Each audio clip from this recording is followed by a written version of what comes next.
Think about your birthday for a second. That random date on the calendar, the one that rolls around every year, triggering cake, candles, and maybe a quiet moment wondering how the time flew by. You know exactly how old you are, down to the day if you want. It feels so normal, so obvious. But here's the twist that hits like a cold wind. For the vast majority of human history, tens of thousands of years, people had no calendars, no birth certificates, no written years. No way to say, I'm turning 37 next Tuesday. So how on earth did they know their age? That question opens a door into a world far stranger than most of us imagine. A world where survival hung on reading the sky like a living diary, where age wasn't a number but a story etched into bodies, seasons, and memory. Stick with me, because the answers will keep surprising you. And by the end, you'll never look at your own age the same way again. Researchers who study bone markings in cave art have found something remarkable. Ice Age hunters in Europe were scratching lines and gouging holes into sticks and bones over 20,000 years ago. Many experts believe these weren't random doodles. They were counting the phases of the moon. Picture this: a small group huddled around a flickering fire inside a cave while bitter winds howl outside. One elder holds a polished bone, running a sharp stone along it, notch after notch, tracking the moon's slow dance from slender crescent to full glowing disk and back.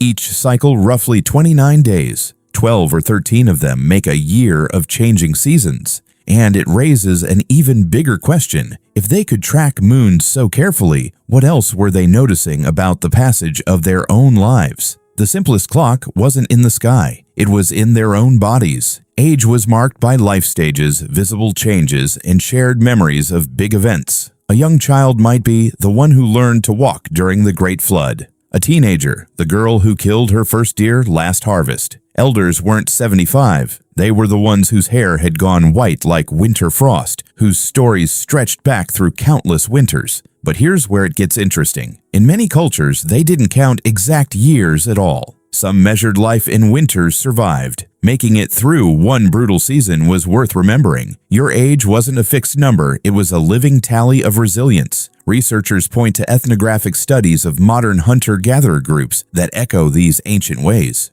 People knew roughly how old they were relative to others, tied to memorable events. A massive storm, the birth of a chief's son, or a particularly abundant hunt. It created a shared timeline, woven from community memory rather than ink on paper. But that raises a puzzle. How accurate could this really be? And what happened when someone needed to know something more precise, like when a girl was ready for marriage or a hunter was too old for the longest treks? Enter the body itself as a biological calendar. Archaeologists examining ancient skeletons don't just date the bones with carbon. They read age at death from the bones themselves. Tooth wear, skull suture closure, bone density. These markers told scientists what ancient people could see in life. A young adult had unworn teeth and strong bones. An elder showed heavy wear, arthritis, perhaps healed injuries from decades of hard living. Imagine a mother examining her growing child by firelight, feeling the height, watching the teeth come in,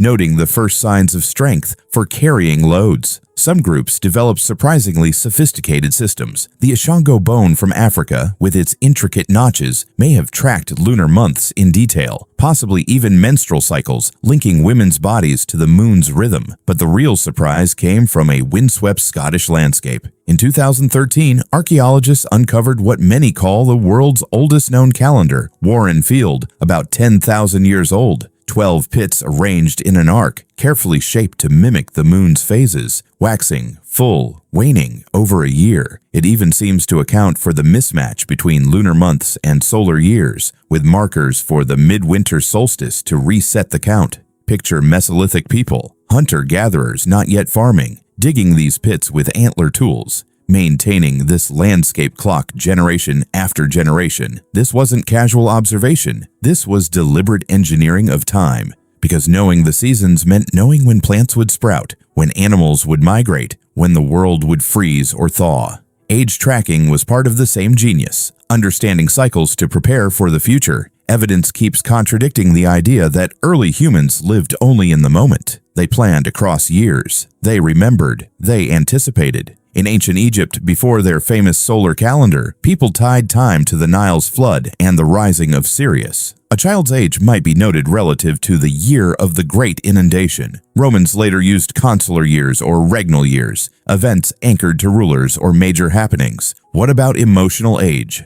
The fear of a parent watching their child face their first harsh winter. The pride of an elder passing down stories only they remembered. Age wasn't abstract, it was woven into love, loss, and legacy. Visualize a grandmother, skin weathered like old leather, gathering grandchildren around her. She doesn't say, "I am 60 winters old." She says, "I was a young woman when the great herd came through the valley, the one your fathers still sing about." Her age is a bridge across generations. Memories fade, disagreements arise, but it fostered something powerful, deep community bonds. Everyone's story intertwined. Your age was confirmed by the tribe. Here's the part most people never hear.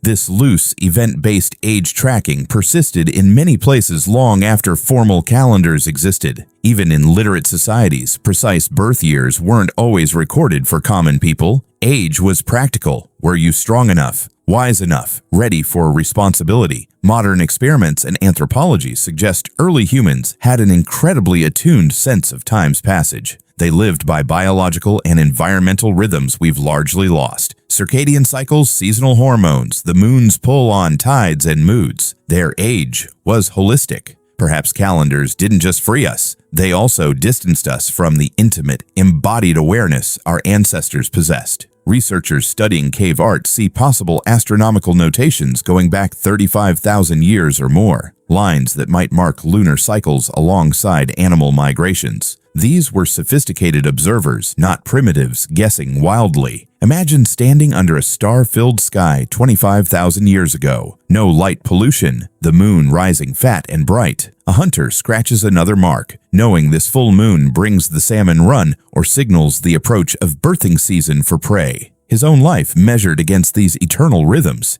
he feels part of something vast. What if the drive to know age wasn't just practical, it was profoundly human? The same curiosity that led to tracking moons eventually built civilizations. Accurate timekeeping enabled agriculture, monumental architecture, science itself. How old are you?